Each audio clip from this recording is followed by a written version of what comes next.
Hi everyone, thank you guys for coming. My name's Alicia Schultz.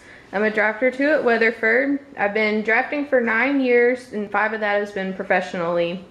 I was in architecture until last year when I switched to the oil field. Let's go around and give introductions. Say your name, where you work, what you do there, and what you hope to get out of this.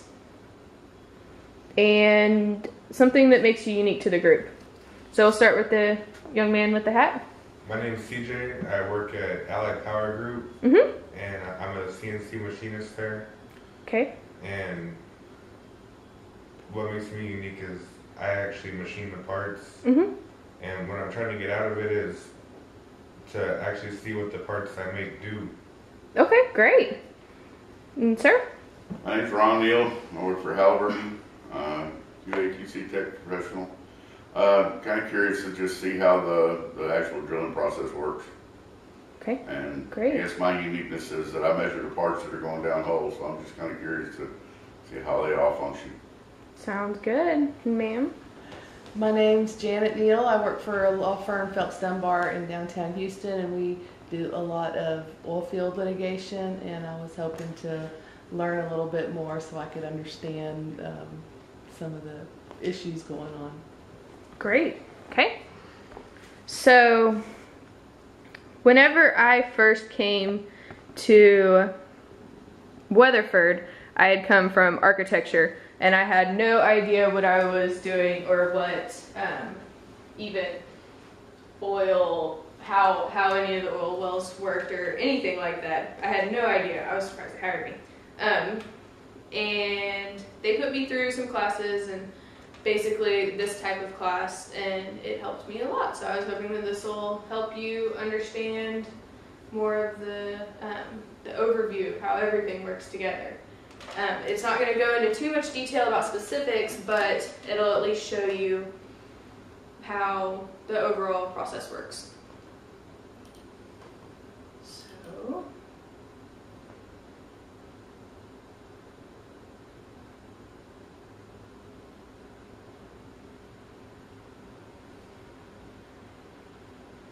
get this to full screen.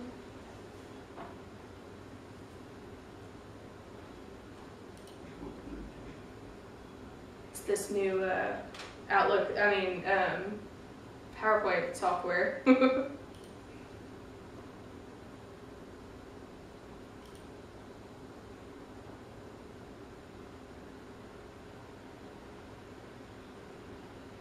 I'm going to cut this out. How do you make it go to full screen now? Just go to play the slideshow. This play. one? Oh, okay. And then get your space bar in there. I want to go to full screen. Don't worry about it. Oh! My screen doesn't show that! Look at my screen.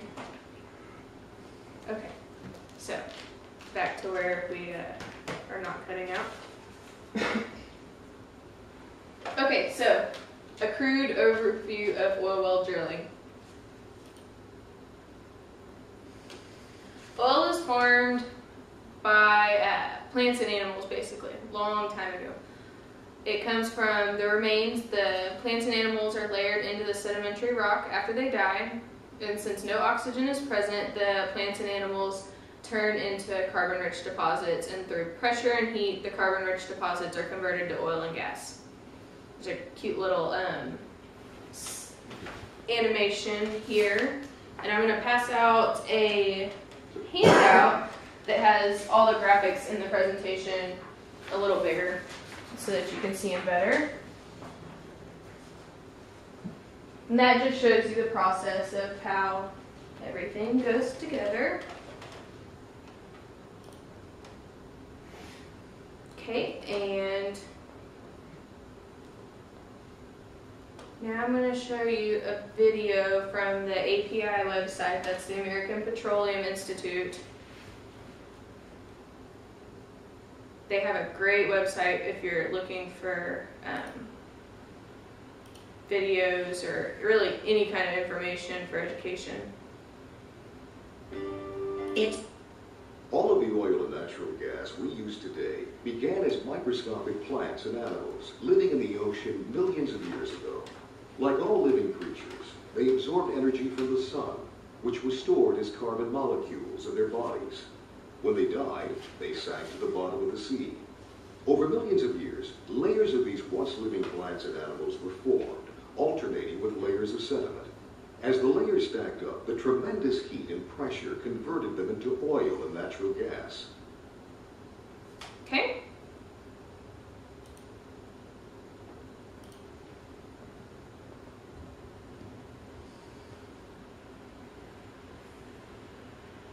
Okay, so the way that they find oil, there's lots of different ways. Some of them go back to the old days whenever they first discovered that oil was even useful, which is surface features. They would go around and look for geographic features that would suggest that there was oil under the ground there.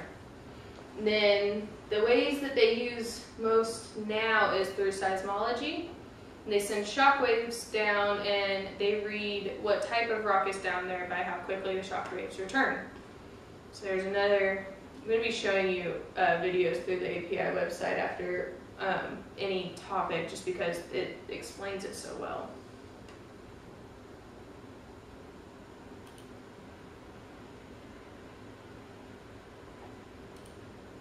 Finding energy 100 years ago was largely hit or miss. Most drillers put their wells where oil or natural gas seeped to the surface. Their tools were simple, their wells were shallow, and luck was a big part of the game. Today, highly trained geoscientists use sound waves to locate oil and gas resources miles below the Earth's surface in more targeted and efficient ways. Here's how it works. Crew members place a long row of sensitive listening devices on the surface, send sonic waves through the ground, and measure how long it takes for the waves to echo off each underground layer of rock. The echoes create a map of the subsurface area, suggesting the most promising places to drill. At sea, a submerged air gun produces short bursts of sound energy, and long strings of hydrophones pick up reflected sound waves that bounce back from underground formations. The seismic data is collected on board or relayed to shore by satellite. The data are used to create 3D images that have dramatically improved the industry's ability to locate potential oil and gas resources wherever they exist, in the Mountain West, in the frigid Arctic, and the deepest waters in the Gulf of Mexico. Driven by faster computers and improved mathematical processes, these 3D models provide an accurate, multi-dimensional view of the subterranean world. Geoscientists also use 4D seismic models by adding the dimension of time. By combining several 3D seismic surveys and arranging them in a sequence, they can create moving pictures that show how a resource formation has migrated or changed. Some energy companies have created large visualization theaters where exploration specialists collaborate on how many wells to drill and where to place them. These virtual drilling sessions can help reduce the number of wells that are drilled, helping to protect the environment and recover more resources from existing wells. In addition to seismic surveys, sophisticated basin and reservoir modeling software is helping to map oil and natural gas accumulations. Okay, does anyone have any questions so far? Great.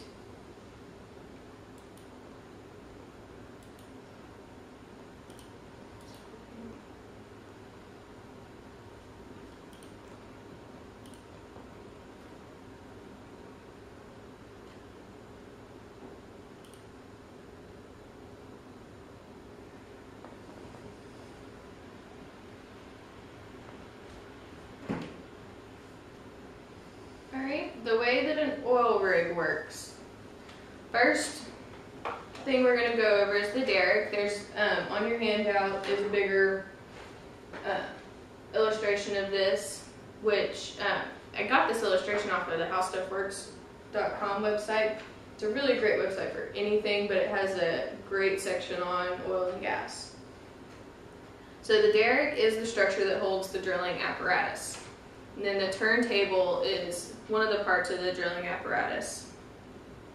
The engines provide power to turn. And then the blowout preventer is something that they have on there to keep any oil and gas from spewing out from the pressure. The casing is the pipe that lines the drill hole.